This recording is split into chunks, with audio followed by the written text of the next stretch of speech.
Bonjour chère Anne, comment allez-vous? J'espère que vous allez bien. Bienvenue sur ma chaîne YouTube intitulée Histoires amusantes en français. Ces histoires n'appartiennent pas à d'autres auteurs, or elles sont écrites par moi-même. N'oubliez pas de cliquer sur j'aime et de vous abonner. L'histoire d'aujourd'hui a pour nom Les fleurs de l'amour. Je vous souhaite un moment agréable. Le soleil s'était levé, le téléphone sonna, il était 7 heures du matin. Nisrine arriva à peine à l'éteindre. Elle sortit de son lit, fit sa toilette et prépara le petit déjeuner pour sa sœur cadette. Seulement, réveille-toi, il est déjà très tard. Tu vas être en retard à ton travail, s'écria Nisrine. D'accord, d'accord, ma sœur. Est-ce que tu as préparé mon omelette préférée? Demanda Selma. Oui, mais demain c'est ton tour, dit gaiement l'aîné. Après avoir mangé, ils allèrent à leur boulot. Nisrine était ingénieur et gagnait très bien sa vie. Il ne souffrait d'aucun problème financier. Elle était brune, aux yeux noisettes. La jeune femme ressemblait à son père. Par contre, Selma travaillait comme ouvrière dans une usine de confection. Elle se débrouillait à peine avec son salaire. Elle aussi était belle, avait une peau très blanche, des yeux verts et des cheveux blancs. Elle ressemblait à sa mère. Les filles étaient orphelines du père et de la mère. Après la mort de leurs parents, dans un accident, ils vivaient chez leur oncle. Or, dès son décès, ils habitaient seuls dans un appartement. Ils s'aimaient beaucoup et s'entraidaient dans tous les domaines de la vie. Ils étaient une seule âme dans deux corps différents. Malgré qu'elles se disputent parfois, elles se réconciliaient vite et commençaient une nouvelle page où l'amour était le moteur de leur action. Depuis quelques jours, Nisrine commençait à sortir avec un jeune homme nommé Ilyes. Ilyes était un sexe symbole. Il était un rêve pour plusieurs filles. Ils se rencontraient dans les lieux publics. Un soir, dans un jardin, Ilyes dit à sa compagne: Veux-tu te marier avec moi? Je t'aime de tout mon cœur et je désire être avec toi pour le reste de mes jours. Vraiment, Nisrine était déjà tombée amoureuse de lui et attendait patiemment cette demande. Oui, répondit-elle, tremblante, je vais te faire connaître ma sœur la prochaine fois. Elle sera ravie de te voir. Elle avait l'impression qu'il écoutait le battement de son cœur. De retour chez elle, la jeune femme informa sa sœur de sa relation avec son petit ami et lui demanda de l'accompagner dans un café où elle allait le voir pour la première fois. Le lendemain à l'après-midi, tous les trois prirent un café. Ils bavardèrent joyeusement. Tout à coup, Selma interrogea les deux amoureux. Quand allez-vous vous marier? Je désire m'unir à ta sœur le plus tôt possible, répondit Ilyes. En revanche, Nisrine dit, je crois qu'il faut attendre un peu. Nous devons trouver d'abord une maison et la meubler ensuite. Cela pourrait arriver dans 6 mois. D'accord, reprit Selma, vous êtes encore jeune. Ne vous pressez pas, chaque chose en son temps. Depuis cette rencontre, Ilyes prenait l'habitude de visiter les filles chez elle. Quand Nesrine était occupée, il passa du temps avec sa sœur cadette. Ils étaient devenus des amis très proches. Un soir, il la questionna en la regardant dans les yeux. Est-ce que tu as un petit ami? Non, lui assura Selma. Pourquoi demanda-t-il? Pourtant tu es très belle. Je ne sais pas, peut-être parce que je suis pauvre, par conséquent quelqu'un de riche ne veut pas de moi, répondit vivement Selma. Tu as raison, une fille aussi belle que toi mérite d'épouser un milliardaire qui lui donnera tout ce qu'elle désirera.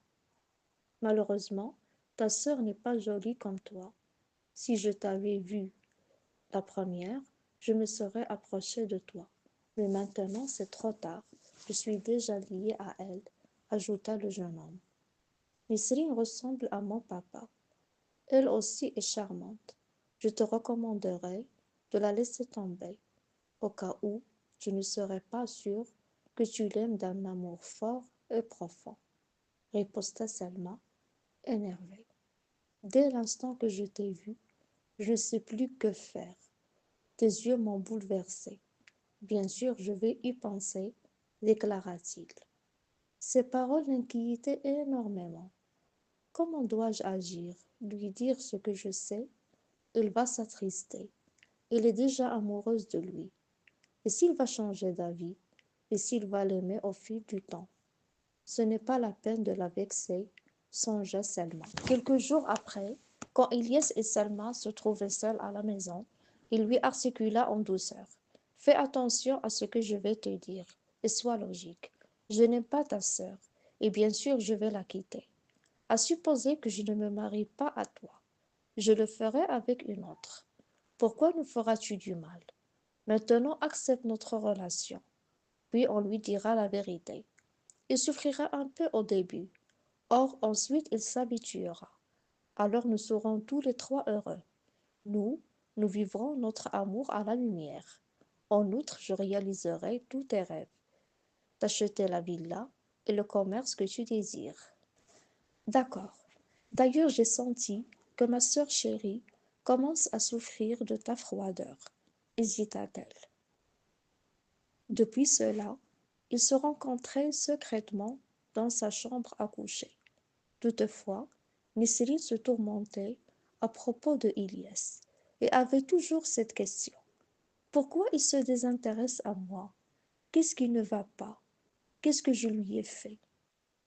Un matin, elle oublia quelques documents à son domicile, retourna afin de les prendre. Après être entrée, il écouta les rires. Il avança, en frémissant comme une feuille d'arbre en plein orage, vers la porte et entendit sa sœur dire: Je n'ai pas le courage de lui révéler la vérité. Fais-le toi-même. D'accord, mon amour, affirma-t-il. Courageuse, Nisrine ouvrit un peu la porte et les vit ensemble, sa sœur dans les bras de son fiancé sur le lit. La jeune femme faillit tomber par terre. Pourtant, il marchait à peine vers le fauteuil où il s'assit et entendait tout ce qui se passait dans la chambre en pleurant.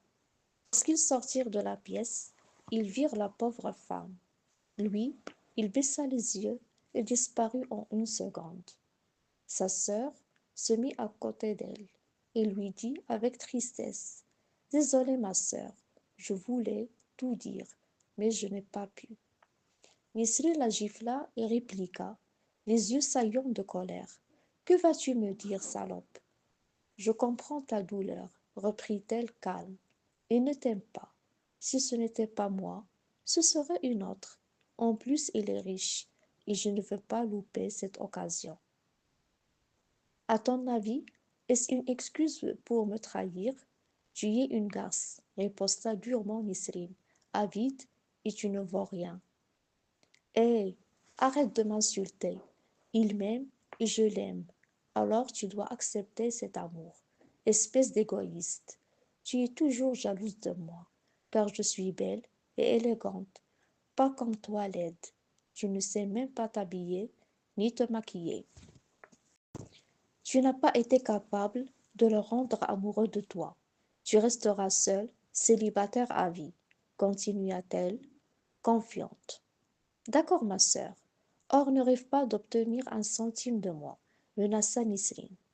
Je n'ai pas besoin de toi, puisque j'ai un amoureux riche qui subviendra à tous mes besoins, assura Selma.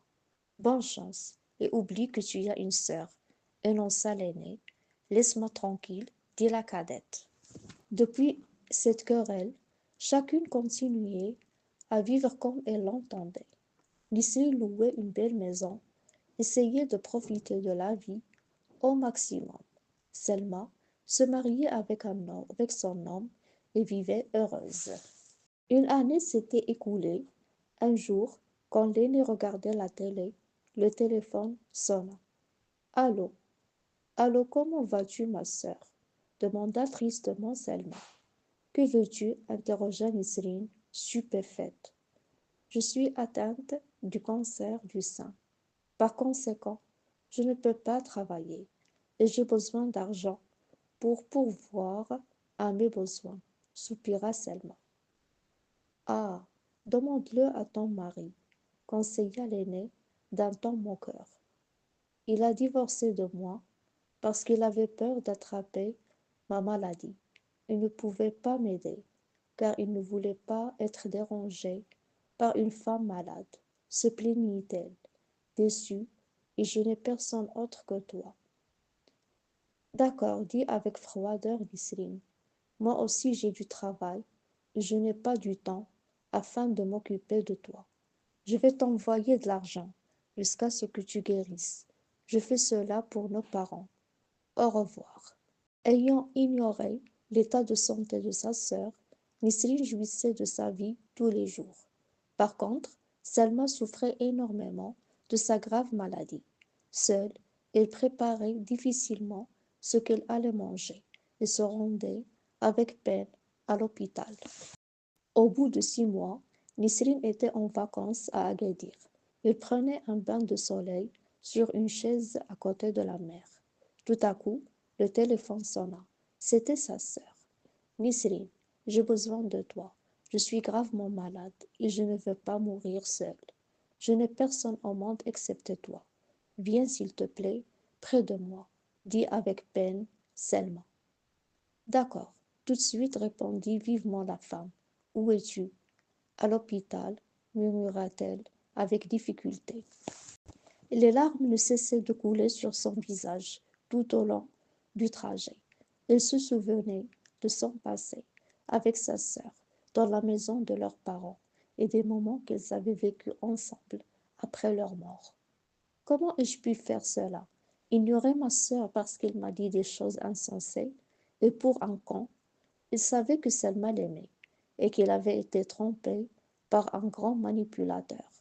J'aurais dû la soutenir. Si j'avais été avec elle, elle aurait guéri, culpabilisa Selma. À l'hôpital, après avoir su du docteur l'état critique où se trouvait sa sœur, elle se prosterna à genoux et priait ainsi. Ô mon Dieu, guéris ma sœur de sa vilaine maladie. Tu es le véritable médecin. Donne-moi une deuxième chance pour que je m'occupe d'elle comme il faut. Le lendemain matin, le docteur réveilla Nisrine qui dormait dans un canapé à côté de Selma et la tranquillisa en ces termes. Ta sœur est en bon état maintenant. Or, elle doit suivre la chimiothérapie. Grâce à son jeune âge, il peut triompher du cancer. Nisrine était folle de joie.